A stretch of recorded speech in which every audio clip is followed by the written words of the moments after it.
Pila ka mga kaso ang imong atubangon?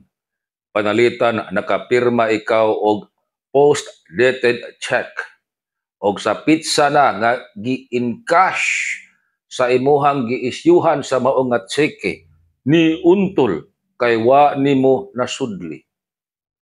Peligro na o mo pirma mo og post-dated nga cheque unya dili mo maka-update sa paghug ana.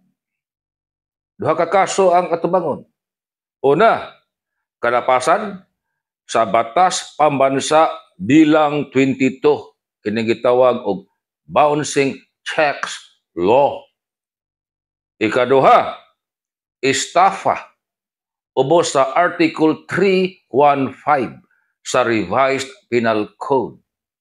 Ug kining duha ka mga kaso managlahi ini.